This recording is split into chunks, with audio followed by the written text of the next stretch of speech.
जहां तक बाकी स्टेट्स की इशू है, मैंने कह दिया है कि जहां भी करप्शन हुआ है वहां लोगों को पकड़िए, अंदर कीजिए, इन्वेस्टिगेशन कीजिए। ट्रंप का आना जाना वो अलग बात है। देखिए, ये इन्वेस्टिगेशन पुरानी इन्वेस्टिगेशन है और ये सिर्फ एक एस्पेक्ट है अदानी जी का। अदानी जी सिर्फ पावर प्रोजेक्ट्स में नहीं है। अदानी जी ने मोदी जी की मदद से बांग्लादेश में काम किया है, वहां इन्वेस्टिगेशन शुरू हुआ है। श्रीलंका में, वहां पे इन्वेस्टिगेशन की बात हो रही है। डिफेंस, केन्या में। तो ये पैटर्न है, जहां प्रधानमंत्री कहीं जाते हैं, हिंदुस्तान की सरकार की क्रेडिबिलिटी को लाइन पे डालते हैं एंड देन अदानी जी को बिजनेस दिलवाते हैं। तो देखिए, सच्चाई तो आएगी और हम पीछे छोड़ने वाले हैं नहीं, ठीक है।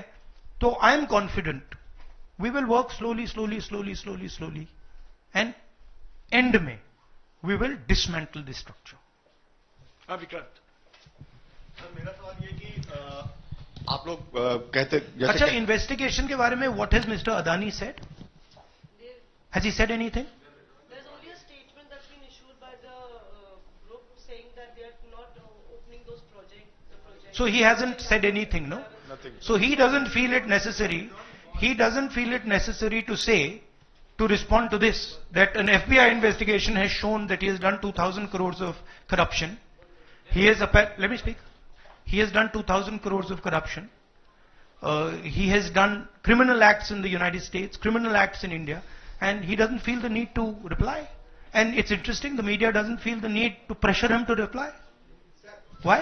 सर, जिस तरीके से आप कांग्रेस पार्टी के तमाम नेता, आप भी तमाम आरोप एफबीआई ने तो जांच में ऐसा कहा है, आप लोग ये भी कहते रहे कि अडानी जो है वो चुनावों को भी प्रभावित करते हैं। अभी झारखंड और महाराष्ट्र में स्पेशली चुनाव हुए हैं, वहां पर क्या आपको लगता है कि अडानी ने उनको प्रभावित करने की कोशिश की, और अगर की तो वहां पर आपको क्या उम्मीदें हैं? क्या आपको लगता है कि उसका नुकसान हो जाएगा? ये पॉलिटिकल फाइनेंशियल ब्यूरोक्रेटिक नेटवर्क है।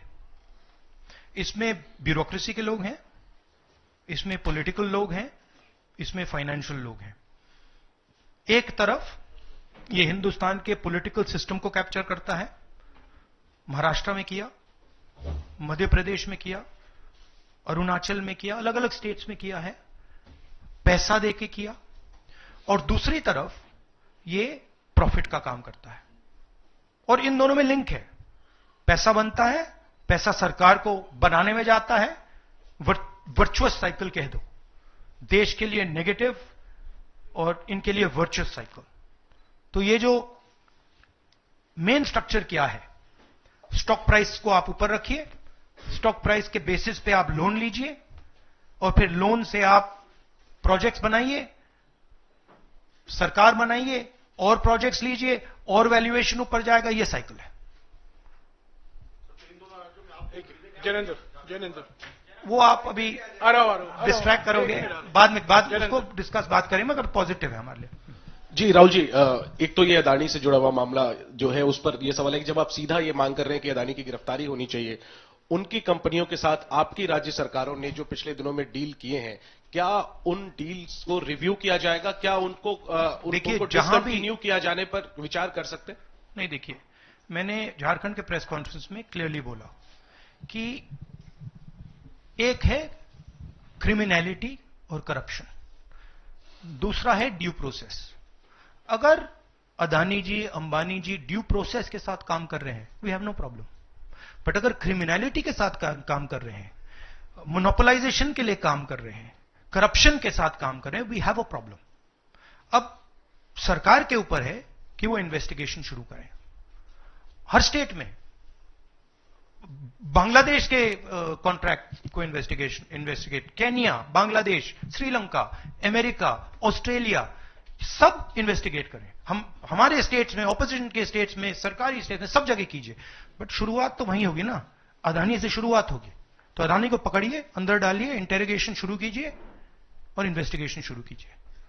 और ये जो माधवी बुच जी हैं, जो इनके स्टॉक प्राइस को प्रोटेक्ट करती हैं, इनको वहां से हटाइए और क्रेडिबल व्यक्ति को वहां डालिए, क्योंकि अगर आप नहीं करेंगे तो हिंदुस्तान के जो रिटेल इन्वेस्टर्स हैं, उनका जबरदस्त नुकसान होने वाला है।